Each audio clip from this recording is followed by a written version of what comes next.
Welcome to PintheQ Productions. If you are interested in the culture of the fire service and keeping tradition alive, you have come to the right place. Now sit back and relax with your brothers and sisters and enjoy the show.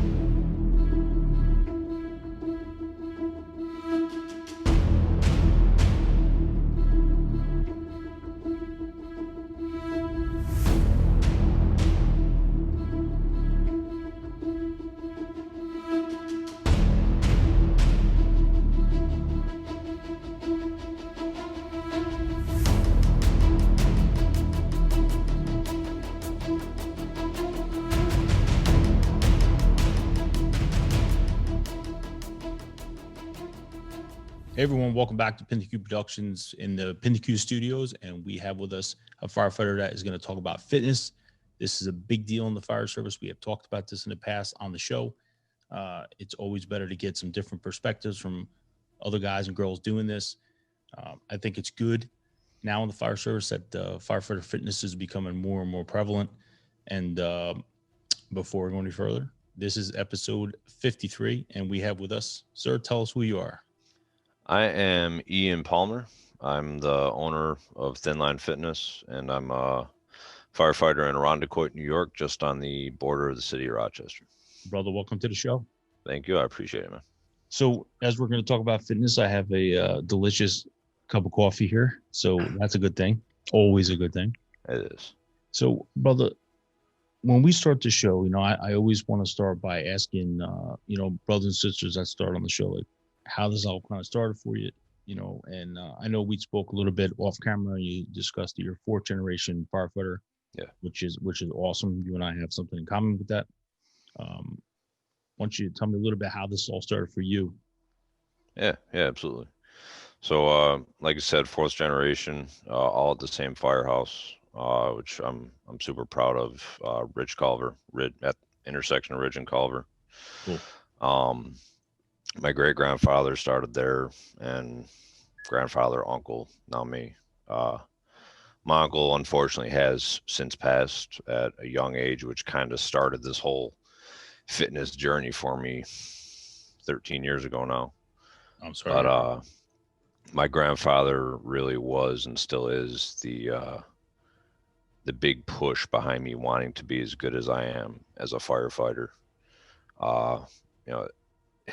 He took a terrible fall off his roof, I think 6 years ago now, and his memory has just been garbage. But what amazes me is I can show him a picture from the firehouse from 1982, and he can point out every single person, have a story about so-and-so, a fire at this, fire there, but he can't remember what he had for breakfast. So learning history about, things that happened there before I was born, before a lot of my senior guys worked there or were born themselves, it's honestly, it's an honor to listen to him talk about that time. Absolutely. We talk about that quite a bit on the show. The history, and obviously the tradition of the fire service is such a big deal. I mean, as we're literally talking here, you're behind you is a hand cart. So, yeah. That it doesn't get any better than that, bro. No. That's what's cool about the fire service. And the fact that you picked there to do your episode is cool, because it obviously means something to you too. You talk about your grandfather, you talk about your family tradition and that legacy. That's a big deal. Oh, yeah. Tell me what it was like for you growing up as a little guy running around the firehouse. Like a lot of guys I work with, I'm lucky to work with them where their dads or grandfathers themselves were firefighters with my grandfather. And there was a lot of open houses. Obviously, we took full advantage of that as kids, because not often you see, big tough firefighters dressed as clowns and throwing out, stuffed animals or something. But when he just brought me up there as a kid,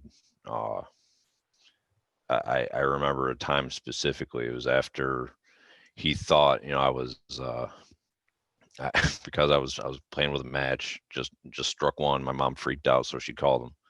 So he brought me to the firehouse and just showed me every little thing, every little piece of apparatus and equipment, and the guys that have to go in case the house burns down, and why they got to go and what they got to do. And fast forward, when I was 14, they had an Explorer program, and I'm like, I'm going to do this. And Yeah. I remember walking around there and seeing some of the guys that still worked there, and they were on the job, and I'm like, man, I could do this and get paid. Count me in. So, Absolutely. and I made that my number one goal from that day, and it's paid off, and I'm super fortunate to work with guys that I've known for 20 plus years at this point, and grew up in the same firehouse with them. That's great. And, again, that's what's cool about starting up as a fire explorer and working up with these guys. And, a lot of people that were career firefighters now, a lot of them started as volunteers. I would venture to say 90% or better, Yeah. Have those roots. It's so important to remember your roots, remember where you come from, stay humble. Now, are you involved at all at the Explorers now? So unfortunately, I'm not. There was a period of probably 4 years where there was just one or two kids, and it couldn't stay afloat. But luckily, one of the guys, he's got grown kids himself. They're kind of getting at that age where they're thinking about jobs, and he's like, I'll take it over. So he's heading up that Explorer program, and he's doing an amazing job with it. Big recruitment event coming up, and That's great. it looks like it's going to pick back up again, because it's one of the oldest in the state.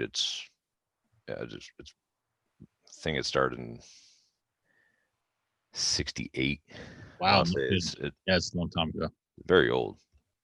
But I am involved a lot with the fire prevention program, which is actually why I'm here at the State Fire Academy right now, is taking a fire and life safety educator course, so I can just get better at teaching everyone from preschoolers up to senior citizens and everything in between, because it is something that I'm super passionate about. I enjoy doing it, and it's a good way to represent the fire department at the agency and really make a good name for myself and, of course, the people I work for.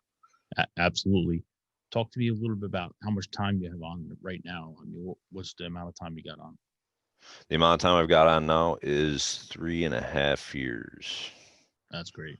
So, but before that, I was a volunteer at my firehouse for 10 years. Oh, we like to ask guys and girls when they first get hired, what was it like for you when you finally found out, hey, I'm getting this job, right? It's like you hit the lottery. Talk to me a little bit about that. Yeah, so I'm getting teary right now. It was the best feeling. I knew I was gonna get hired, and still,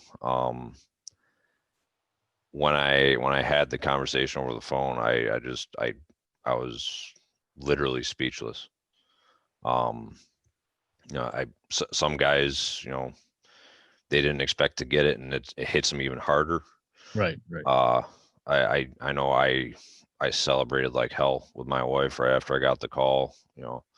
I know guys that lived alone, and they were so excited that they showed their letter to their dog, just because they needed to tell and show somebody. We just hired 2 new guys a couple weeks ago, and one of them had a video of them getting the phone call. As soon as they hung up, he was just screaming, and just you could tell it was like that moment, that face, that is the moment. I always tell people, don't ever lose that feeling, because there's gonna be days where you're not gonna like it, just like every other job. Absolutely. But you got to remember that feeling when you got that phone call. And I'm so glad you said that, because I always say that, when you get in the rut, or you're just not feeling it, maybe you're on a tour, you're not really meshing well, there's all these different outside influences that happen, obviously, Yeah. family and finances and all that stuff. But if you feel like you're losing it, you have to almost hit the rewind button and get, just like you said, back to that feeling, back to that day. Remember why you did all this. Remember why, you sacrificed so much to get the job. Yeah. Same thing with the fire department and volunteer departments. You see, volunteers that are crushing it. They're high percentages, and then they, you know, life gets in the way, and then they drop off, or maybe working two jobs to support their families. And Yeah. even them, you have to find that spark again, man, because it's so easy to lose. Yeah. Our firehouse is still a combination department, and I don't think it's going anywhere anytime soon because there's still a strong volunteer presence, which a lot of us that came up there, we're glad to see it. And you can tell the ones that just want to meet the minimum, and the others that show up every single day. They show up after a 12-hour day of work just to hang out for a couple hours, take some calls, ride the truck. And eventually those are the ones that are getting hired and getting that phone call. Right. So not only are they super into it and super happy whenever they're at the firehouse and we get a fire or a car wreck, or whatever, but then they're just building on top of that little foundation of joy for the job.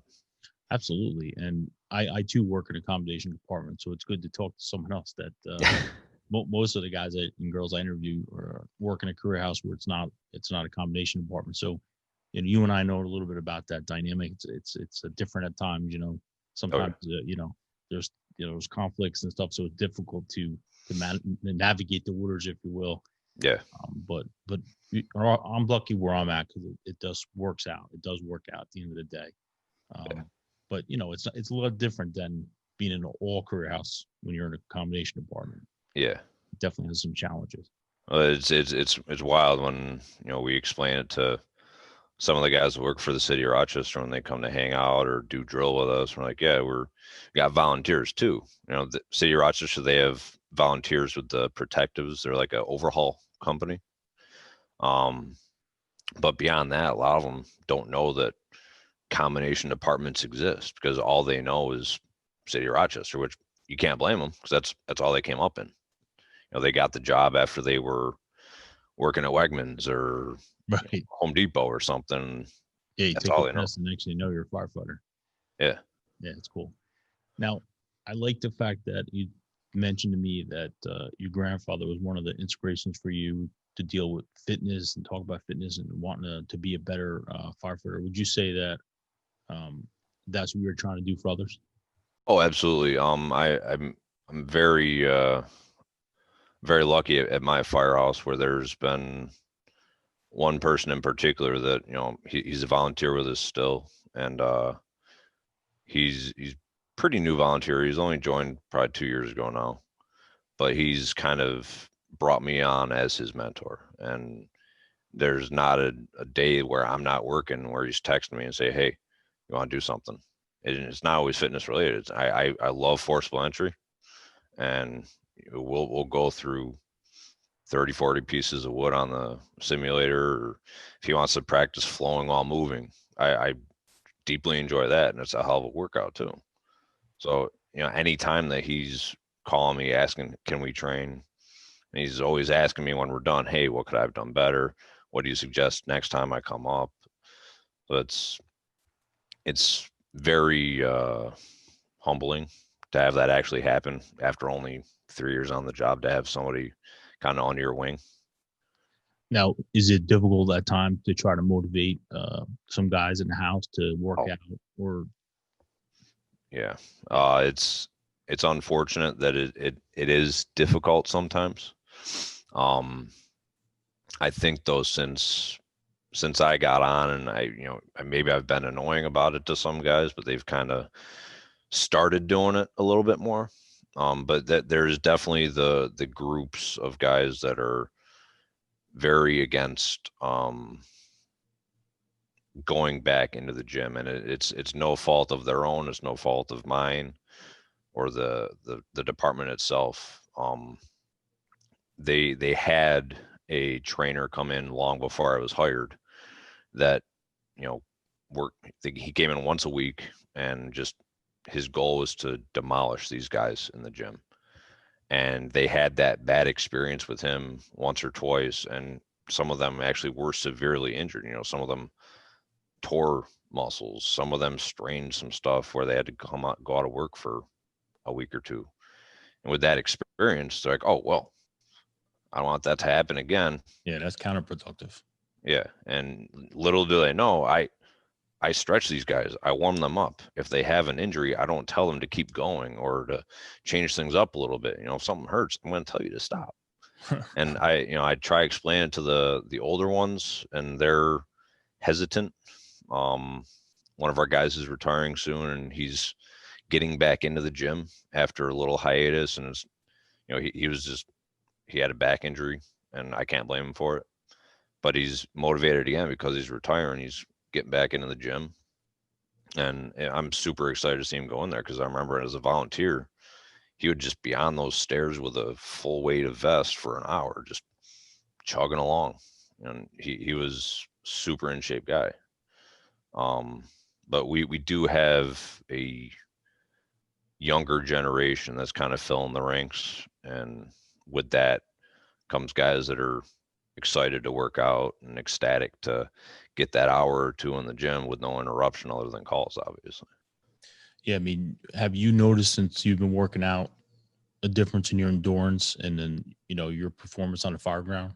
Oh yeah, absolutely. So it's one thing that I try to, every time we have a fire, I'm just like, man, I tell the guys, I'm really glad I work out, because if not, I wouldn't have been able to push that extra 10, 20 feet with that line flowing, or I wouldn't have been able to overhaul as much as I did. Meanwhile, I walk out and I see other guys just praying for it to end and doing anything to catch their breath, and they're sore for the next 3-4 days. But absolutely, there's no doubt or question or argument that being more physically fit doesn't help how you perform on the fire ground. One of the things we've heard a few times is that you don't have to be fit to necessarily be a firefighter, but what you need to be fit for is after the fire, because that's when we're losing brothers and sisters to heart attacks and strokes and all these other things, and these things are traditionally happen off the fire ground. It's one of those things. Every time you look at the fire administration reports for line of duty deaths, is firefighter X got home, and after he fell asleep, his wife found him on the couch, cold and blue. Exactly. And not old, they could be, I've seen ones that were 27, 35, stuff like that. And a thing that we got to take into account is, like you said, is after the fire, what are we doing? I've had a influx of people recently, and I'm super happy for it, because I'm kind of collecting data on it myself and seeing what they do and how their bodies are. But they're sending me screenshots of what their little Fitbit or heart monitor is saying, and it's like, yeah, they went from resting at 60 up to 160 in a matter of a minute or less. Yeah. And that always doesn't happen on the fire ground. That can happen, God forbid, if you're like us. Our firehouse used to wake us up with this 1940s like foghorn. Right. And luckily we went to a super smart heart system, which I don't know if you've heard of the company Bricks. They've got a increasing tone. It starts low, but they've got certain color LED lights, red for fire, blue for EMS. And, I've noticed myself and a lot of other guys are just like a lot happier.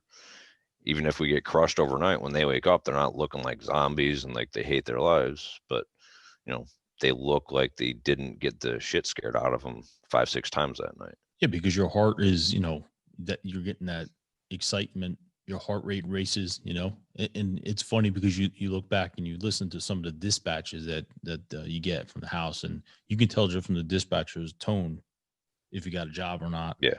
And then of course that's gonna dictate how you respond. Yeah. So I've heard a couple times that the reason that they do the house tones the way they do when the digitized dispatch is just for that reason, to try to eliminate that excitement.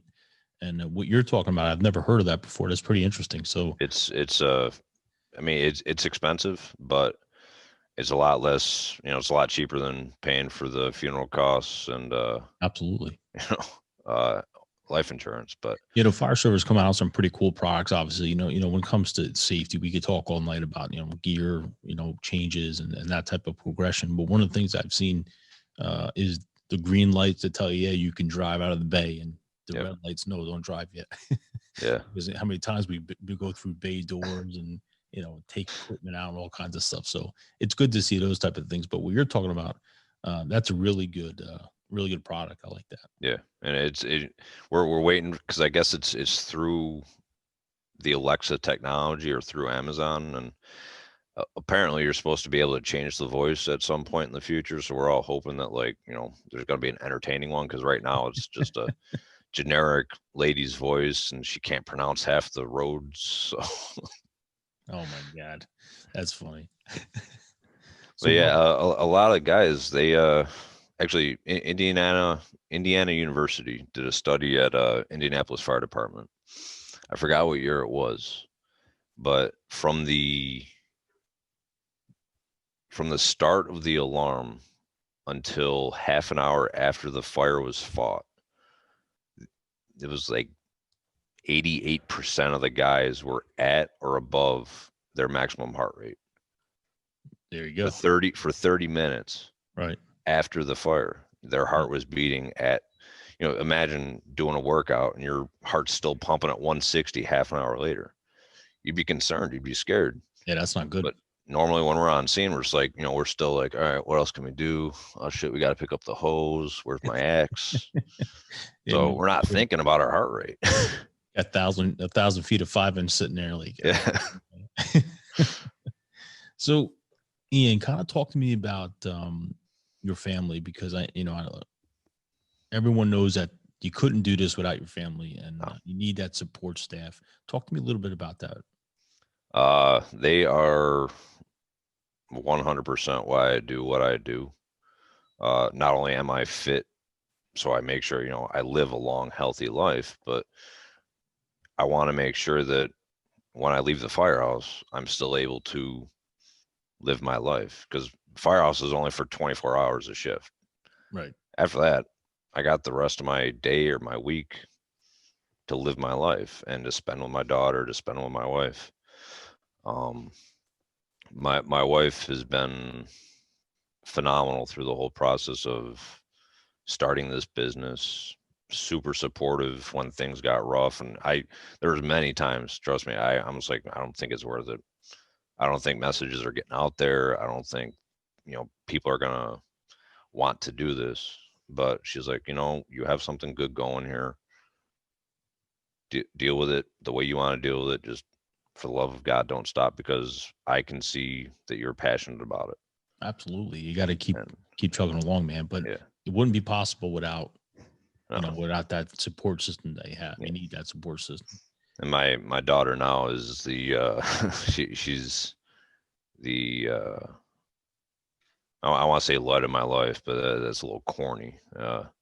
She's by far the biggest reason I'm doing what I do for myself physically, the way I work out, because I love holding her. She's getting heavier by the day. She's a year and a half now, so she's just getting into everything. But there's a lot of times that she just doesn't want to get put down.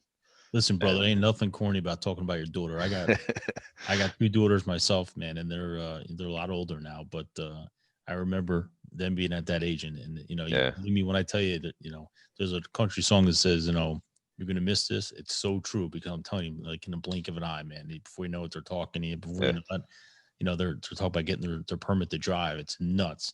Yeah. One of my best friends just had his first kid, and it's a daughter.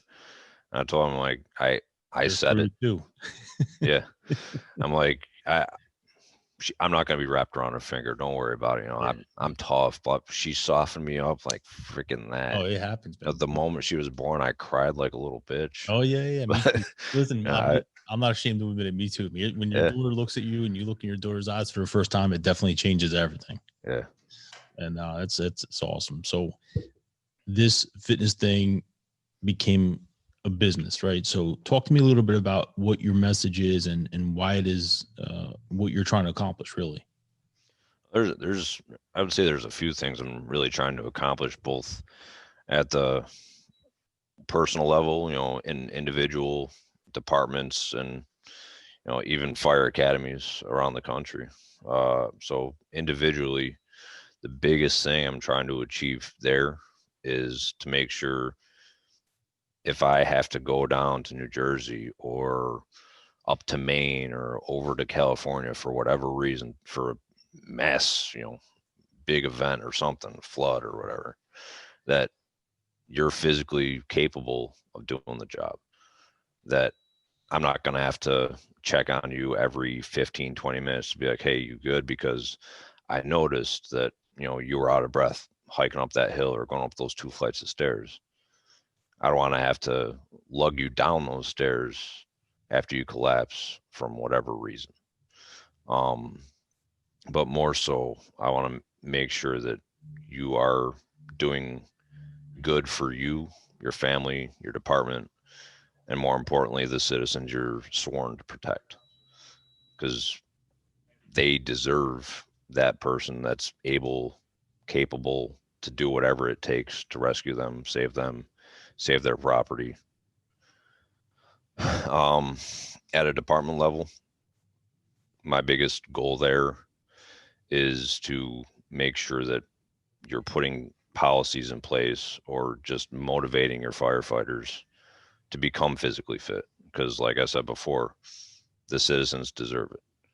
If you're a leader in any position and you're just watching your firefighters waste away into an armchair, you're no good. You're doing no good to your community.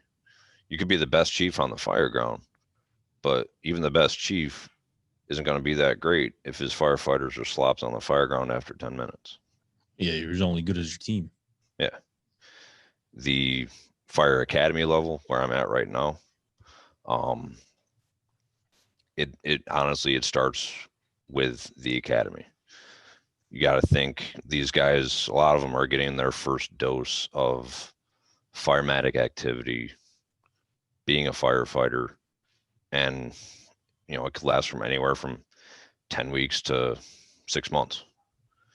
And if you're doing the same thing day after day, flutter kicks, push-ups, squats, and that's all they know, they're going to lose interest. And the day after they leave, they're going to be like, I'm glad that's thank over. God.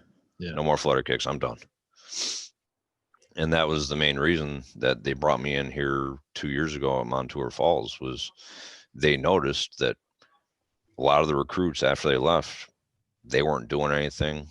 They started doing reviews before the class, before they called me in. And a lot of them said, yeah, the workouts were not beneficial.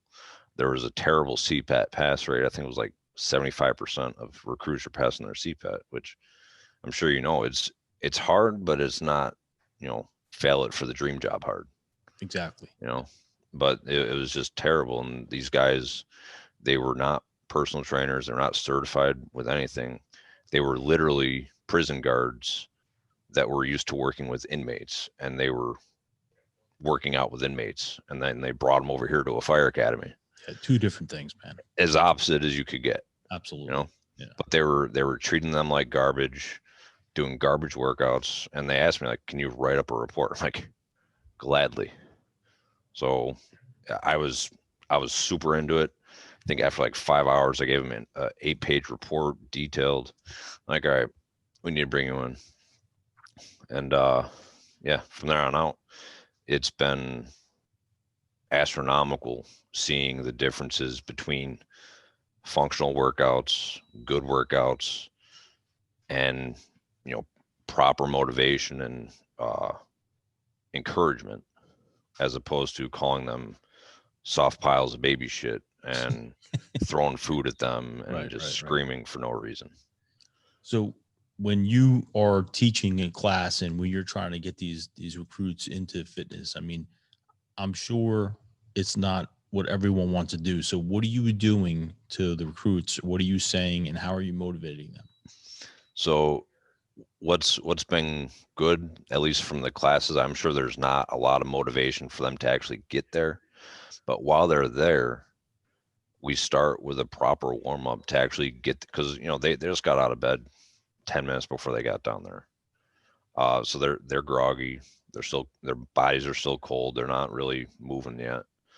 So after a good proper warm up, as they're warming up and they're jogging in place or sprinting in place or doing whatever the exercises are for the warm up, I'm talking to them like they are an equal, not like they're beneath me, not like they're scum. You know, I talk to them as they are my peer, because eventually they are going to be my peer. Absolutely. And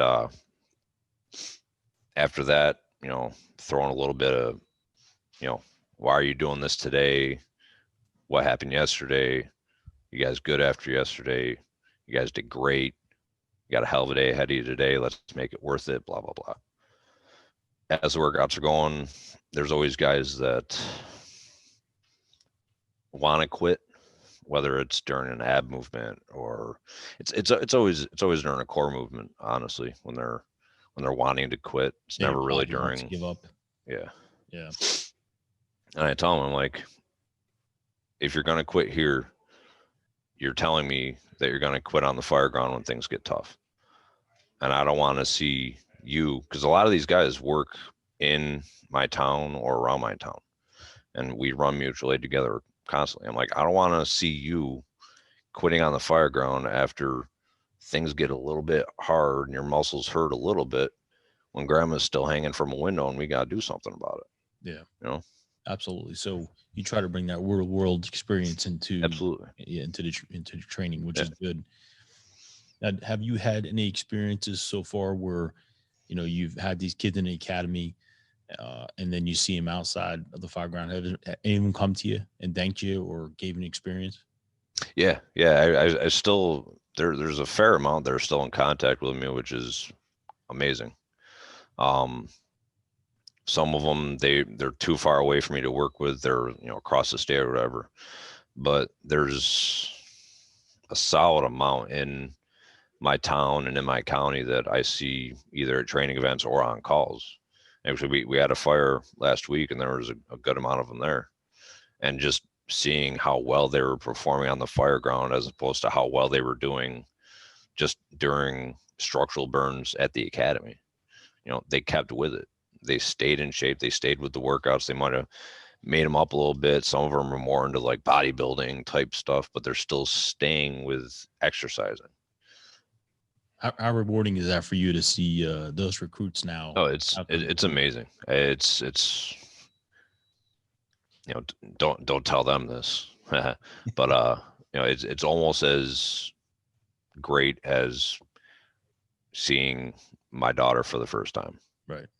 Being corny, being stupid, but when I see guys performing so much better than they were a year ago or 2 years ago, because they stuck with it, because of stuff that I showed them, because of their own research into working out and exercising, it's an amazing feeling.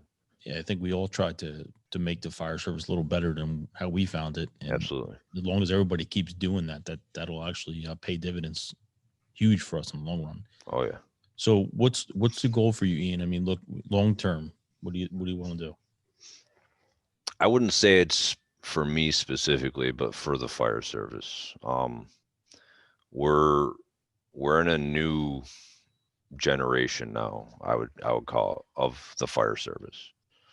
We had the guys that pulled these things. Then we had the guys that wore the blue jeans with sponges. We had the guys with the elephant trunks with SCBAs. We have the senior guys that are still of our firehouse, but they're of a different generation.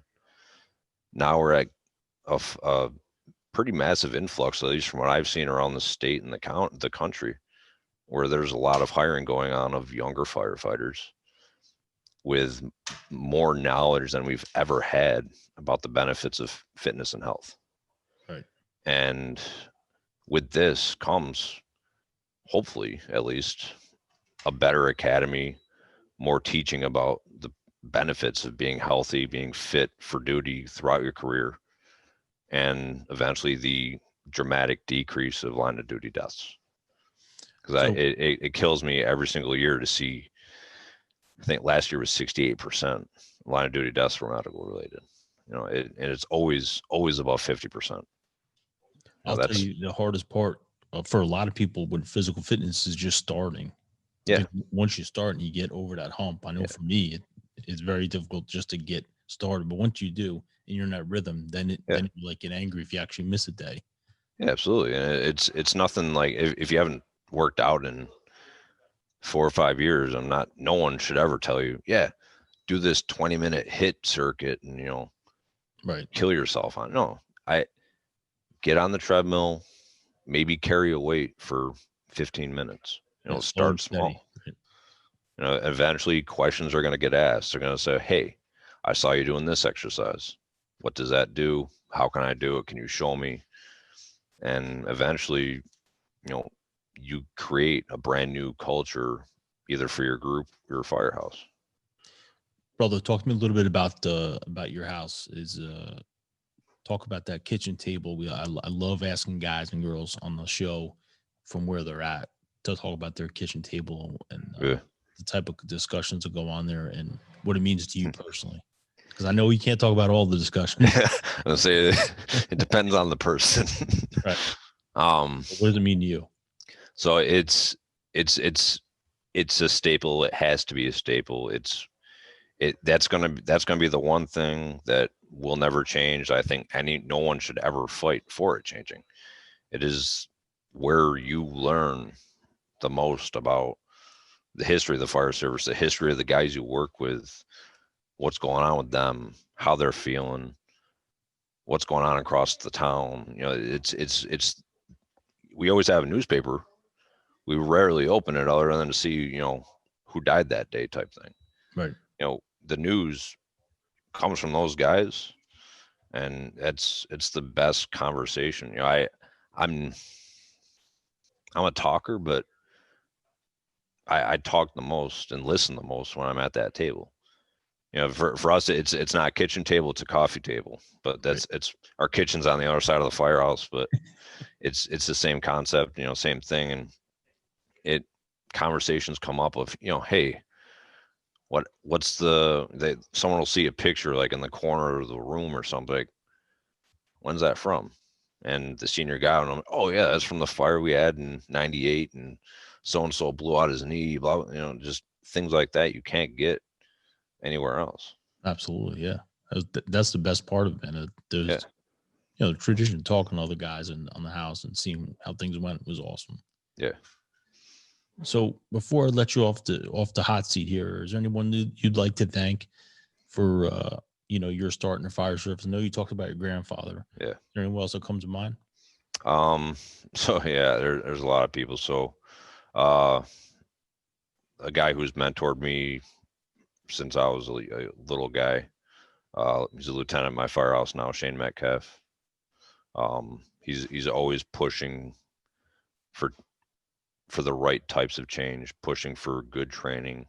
He's our MTO now, and it's a phenomenal spot for him. My lieutenant right now, Aaron Biscaro, he's made big strides in becoming a good leader and pushing me to do better with my business and how I'm dealing with things. It's a difficult question. Yeah, it is, but there's a lot of people. Absolutely.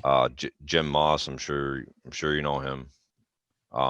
He's been a real big push for me to be better and write better and really listen more and act better as a firefighter.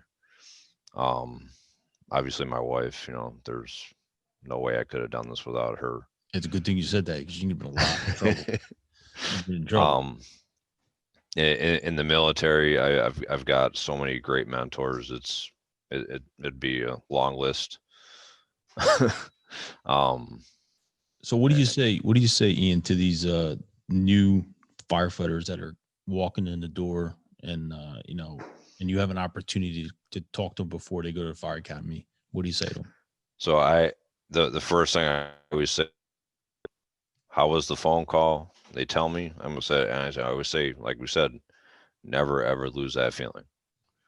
They're like, yeah. You know, I'm like, no, I'm 100. I said I acted the same way when people told me. I'm like, yeah, I know, but I've 3 years, and I'm still looking back at that and getting freaking teary eyed because it is the best part of your life up until you have kids. Um, and after that, I'm like, all right, you guys are leaving for the academy, and well, they got 2 weeks left. We hired them 2 weeks ago, so you have a month to really get physically, mentally ready to get your asses kicked for 11 weeks, pretty much. And I, never mind anybody else, but I want to make sure, as the guy that's going to be looking over you, even though I'm pretty new myself, that you're ready to go there, come back, and be a phenomenal firefighter, because we don't want shit firefighters. Absolutely, yeah. Nobody does. That's everyone's job to make sure that doesn't happen. And I luckily these guys, one of them is in his mid 40s, and he's a freaking tank. And he's super motivated. The other one's in his mid 20s, and he's in the Army. Great kid, super fit. And they're both they like, yeah, even before they started the job, they're like, hey, when can we work out? So you can tell they're super motivated. They're going to be studs when they're here at the academy. That's awesome. But unfortunately, at other departments, a lot of guys they get the call a week before the academy starts, and if they spent that time playing Xbox or something, they're not going to be so ready. Absolutely, you got to prepare before you even go. But on top of the fitness, I tell them, like, if you enjoy drinking, try to cut it out, because alcohol is not allowed, obviously. And you don't want to be suffering the withdrawal type headaches or anything else, or getting the itch for some tequila or something. You need to be thinking solely about passing this academy. Absolutely. Ian, it was great to have you in the show. Is there anything you'd like to add before you go? If anyone is to get anything out of this at all, I would have it just be, start with stretching after coffee. We all have morning coffee. When you guys are done, start with just a 5-minute stretch. It doesn't have to be anything intense, nothing crazy. Just make sure you guys are nice and limber.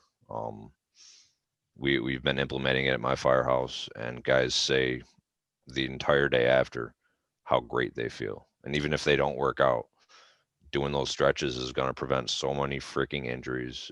Your department's going to be happy. It's so funny that, you said that, and I'm sitting here processing what you just said, and I'm thinking, that's so super simple. It's makes so much sense. Yeah. It only takes 5 minutes. You're absolutely right. I mean, that's, it's so easy. Yeah, it's simple stretches and nothing that requires you getting on the ground. And it's right. The easiest way to prevent injuries, and it takes so little time. Now, on your Instagram page, can firefighters go to that page to see the stretches you're recommending? Yeah, absolutely. I the Instagram, I have a whole stretch routine on my YouTube. Okay. But if anyone I love talking to people. So if anyone's got any questions, just send me a message on any of the socials, and I'd be super happy to help anybody out. All right, Ian. Well, I appreciate you coming on the show, man. It was good to talk to you and learn a little bit about Thin Line Fitness and what you're doing. And I like the fact that you're teaching at the academy and starting to mold and mentor some of these newer firefighters, which is a very important role. And the fact that you only have 3.5 years on the job there. I know you've been a firefighter longer than that, but that just shows how much motivation you have for the fire service, which is awesome. And I thank you for that. I appreciate it, brother. Thanks for coming on the show, brother. Thank you. Thank you for listening to another episode of PintheQ Podcast, brought to you by PintheQ Productions. Visit us at www.pintheq.com.